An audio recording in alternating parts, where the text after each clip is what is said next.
Satu persatu informasi terungkap di dalam chapter kita kali ini. Ada banyak sekali hal detail yang sangat menarik yang dikatakan oleh Nico Robin di dalam menerjemahkan teks kuno suci yang ada di tanahnya para raksasa. Perang berkepanjangan di masa lalu, mural aneh yang tergambar di pohon Adam. Ada makhluk-makhluk mengerikan yang ada di lukisan tersebut dan beberapa isi teks yang mencerminkan bagaimana terjadinya dua perang sebelumnya dari masa ke masa. Pemerintahan dunia harusnya memang wajib untuk menghancurkan negeri ini atau setidaknya mengambil alih Elbaf untuk berada di bawah naungan mereka. Jika kalau tidak, sang anak iblis Nico Robin akan menjadi mimpi buruk yang akan benar-benar nyata yang akan didapat oleh pemerintah dunia.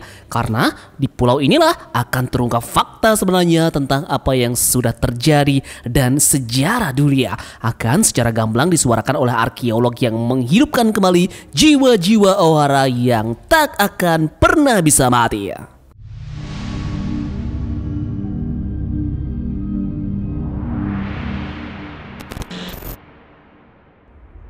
One Piece chapter 1138 kita mendapatkan judul Teks Suci. Chapter ini mendapatkan cover story ziarah William atau si anak Oni volume ke-24. Hushu terlihat bersama dengan selir-selirnya berada di tempat persembunyiannya. Chapter dimulai dengan Loki yang terlihat berdarah-darah. Dia dibantai habis-habisan oleh dua kesatria suci yang ada di depannya. Karena dia tentu saja secara terus-terusan menolak menjadi naga langit dan menjadi bagian dari kesatria suci. Di sana Loki berkata, "Wajahmu mirip sekali dengan si rambut merah. Apa benar kau ini adalah orang yang berbeda?" Nah, dua kesatria suci ini pun terlihat kesal mendengar ocehan dari Loki tersebut. Gunko bilang, "Jaga sikap kurang ajarmu. Tak ada yang perlu kau ketahui." Nah, di sini pun Samrock akhirnya terlihat mau menjelaskan bahwa bajak laut besar dan juga Tenryubi itu merupakan entitas yang sangat berlawanan. Jadi wajar saja Loki saat melihat wajah Samrock membuatnya merasa aneh. Samrock menjelaskan bahwa bajak laut yang Loki kenal ini adalah adik kembaran darinya yang terpisah. Dia sempat kembali ke Mario Joa, tapi sepertinya dia lebih suka dunia bawah yang kotor ini. Loki kemudian dengan lantang bilang dengan kemarahannya terhadap garis keturunan dari mereka berdua jadi semakin besar. Dua kakak beradik ini benar-benar sangat dibenci oleh Loki dan itu pun membuat dia terhibur. Loki pun bersumpah bahwa saat dia lepas dari rantainya yang mengingatkan sekarang, mereka semua akan menanggung akibatnya. Kita pun melihat panel teman-teman binatang dari Loki pun tak berdaya dan begitu juga dengan Loki yang terlihat berlumuran darah. Samrock pun berkata, "Kau mengancamku." Gunko bilang, "Tak perlu kau hiraukan dia, komandan." Yup, Samrock pun kemudian bersiap untuk menyerang Loki dengan mengeluarkan pedangnya. Dia bilang, "Aku tak ingin mengotori tanganku sekarang." Samrock berteriak, "Cerberus!" Kita pun diperlihatkan Samrock yang memunculkan makhluk legenda Cerberus dari pedangnya.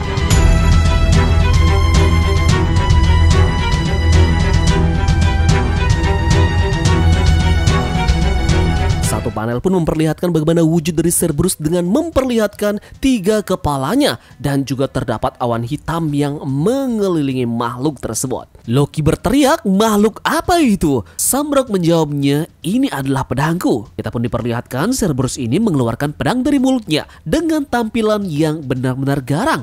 Ikat leher dari makhluk tersebut pun berputar. Nah, di samping itu terlihat Gunko yang membuat makhluk seperti layaknya burung menggunakan perban panahnya dan dia berkata bahwa sepertinya kita harus menyembunyikan keberadaan kita dan pergi dari sini sekarang juga. Samrock kemudian berkata, "Scramble!" Makhluk itu pun meluncur menuju ke arah dari Loki dengan meninggalkan tubuhnya dan hanya kepalanya saja yang terbang ke arah dari Loki. Yep, kita pun melihat dua kesatria suci ini meninggalkan Loki begitu saja dengan perban burung milik Gunko. Samrock di sana berkata, "Jika kau merasa selamat, datang dan bunuh aku kapanpun kau mau. Aku akan melawanmu jika saatnya nanti tiba." Yup, sekarang kita kembali ke Loki.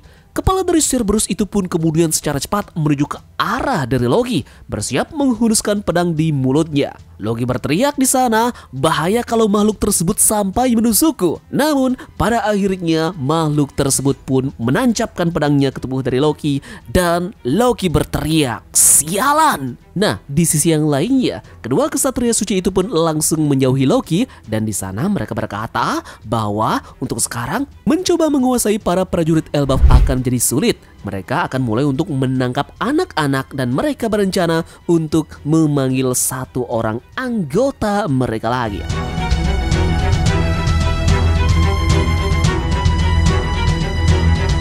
Yep, sekarang kita menuju ke Kastil Aurus.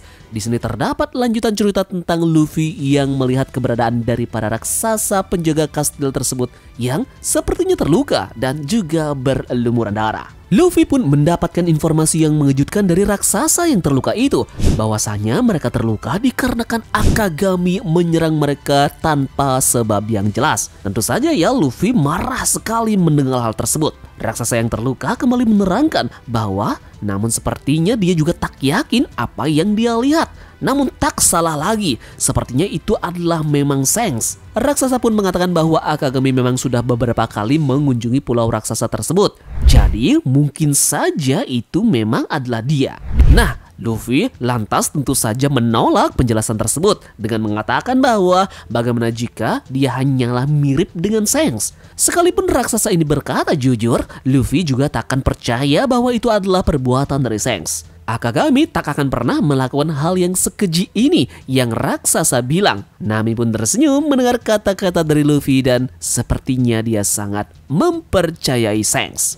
Di sini juga terdapat percakapan lucu antara Nami dan juga Luffy, di mana Luffy bilang bahwa jika ada seseorang yang buruk berkata soal Melemere, Nami pasti akan marah. Nah, Nami pun di sini mengkoreksinya. Yang benar adalah Melemere-san. Raksasa kemudian mengatakan bahwa jadi berarti mungkin dia adalah orang yang mirip dengan Akagami atau bisa jadi itu adalah saudaranya. Luffy mengatakan bahwa jika Shanks punya saudara, Luffy tak pernah mendengar berita soal keluarganya tersebut. Namun sepertinya dia dibesarkan di kapal bajak laut. Dan Luffy pun berspekulasi bahwa sepertinya keluarganya adalah Roger dan juga Rayleigh. Kemudian semua dari anggota bajak laut Roger kecuali Buggy. Nah, pada saat Luffy mengatakan hal tersebut, kita pun melihat di dekat kastil tersebut terdapat seorang pria dengan topi kasanya mencoba mendekati kastil tersebut.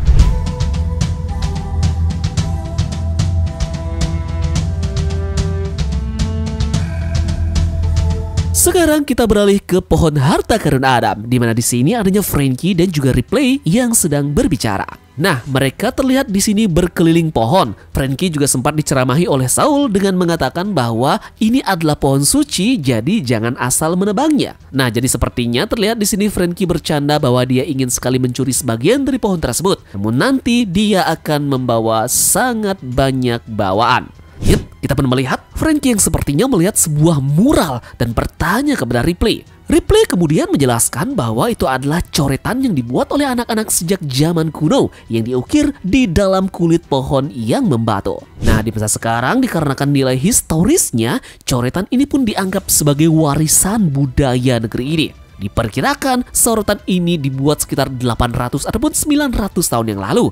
Dan jika perkiraan ini benar, berarti coretan ini berasal dari abad kekosongan. Franky pun mengatakan bahwa ini berarti dia harus segera menunjukkan hal tersebut kepada Robin. Franky bilang bahwa coretan ini berada di Elbaf, jadi ini terlalu aneh dan tak semua yang digambar di sini merupakan raksasa. Ripley menjelaskan lagi bahwa jadi di dalam sejarah Elbaf mereka sudah berperang dengan ras lain, tapi sejauh yang dia ketahui mereka semua tak pernah beraliansi satu sama yang lainnya. Jadi Ripley berasumsi bahwa semua ini mungkin hanyalah impian anak-anak. Kita beralih ke sekolah Walrus. Di sana terdapat beberapa murid yang diajar oleh Angie. Berlanjut ke perpustakaan burung hantu. Di sana Saul pun memperlihatkan kitab Harley yang besar dan juga sangat tua kepada Nico Robin. Saul bilang bahwa banyak sekali mitos di Elbaf diciptakan berdasarkan teks ini dan interpretasi dari mitos tersebut pun semua terfragmentasi. Saul lanjut menjelaskan bahwa setiap prajurit Elbaf mempercayai Dewa Matahari dengan versi yang berbeda. Begitu pula dengan kepribadiannya. Kisahnya dibagi menjadi 3 bagian dan dunia ketiga konon merupakan dunia di masa sekarang atau lebih tepatnya apa yang akan terjadi di masa kini. Legenda tentang Nika disebarkan di seluruh dunia secara diam-diam. Satu kesamaan dari cerita yang disebabkan tentang Nika adalah dia selalu muncul sambil tertawa dan melakukan gerakan khasnya. Robin pun kemudian membacakan isi dari 3 bagian dari masing-masing benua. Dunia pertama, terdapat api di bumi. Manusia tenggelam dengan keserakahan mereka dan menyentuh matahari terlarang. Para budak berdoa dan Dewa Matahari pun muncul. Akan tetapi Dewa Bumi menjadi murka. Kemudian bersama ular neraka, dunia pun diselimuti kematian dan juga kegelapan. Mereka takkan pernah bertemu lagi. Kemudian dunia kedua, terdapat nafas dalam kehampaan. Dewa hutan mengirimkan iblis. Matahari hanya menyebabkan api peperangan. Orang-orang bulan separuh bermimpi. Manusia membunuh matahari dan menjadi dewa. Dewa laut lantas menjadi murka. Mereka takkan pernah bertemu lagi. Dan terakhir, dunia ketiga terdapat kekosongan dalam kekacauan. Bayangan-bayangan yang tak diinginkan mengingat hari yang dijanjikan dan mereka mendengar suara bulan yang terpecah. Dewa Matahari menari dan tertawa menuntun dunia menuju akhir. Matahari akan kembali dan fajar baru akan terbit. Mereka akan bertemu kembali. Dan panel chapter 1138 pun ditutup dengan memperlihatkan menakjubkannya mural yang dilihat oleh Frankie di pohon Adam yang memperlihatkan terdapat beberapa goresan makhluk-makhluk aneh di mural tersebut. Catatan terakhir pada chapter kita kali ini adalah mitos dunia akhirnya terungkap.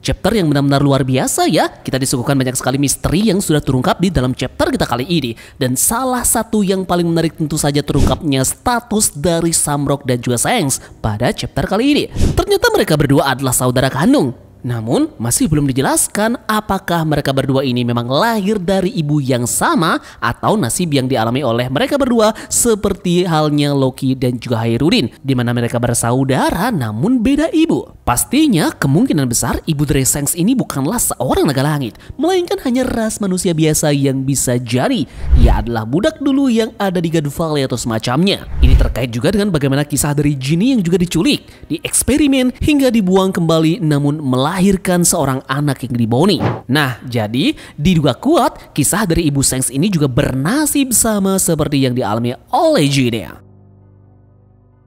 Menarik juga membahas bagaimana sekarang sebenarnya arah tujuan dari pergerakan dari dua saudara Vigarland ini yang benar-benar sangat amat berbeda. Di mana terlihat Samrock ini adalah kebalikan dari Shanks. Shanks yang kita ketahui mengakhiri perang puncak Marineford, sedangkan Samrock akan memicu perang di Elbap. Kedua tujuan dua orang ini sangat benar-benar bertolak belakang kan? Belum lagi selanjutnya perbedaan yang paling mendasar dari mereka berdua tentu saja adalah kemampuan pedang dari masing-masing orang ini. Pedang dari Shanks yakni Griffon melambangkan keilahian, kemuliaan dan juga perlindungan. Sementara itu berbeda terbalik dengan pedang Samrock yang diperkuat dengan buah iblis Cerberus merupakan kehancuran dan juga dunia bawah. Griffon juga mewakili makhluk legenda Griffin yang berada di udara, sedangkan Cerberus sendiri tentu saja menguasai dunia bawah. Jabatan dari mereka juga masing-masing sangat amat berbeda, yakni Shanks adalah seorang kaisar dan bajak laut, sedangkan Samrock sendiri adalah kesatria suci dan juga naga langit. Kedepannya pertarungan dari mereka berdua pun bisa saja mewakili di mana Shanks mungkin akan melawan Kurohige, sedangkan Samrock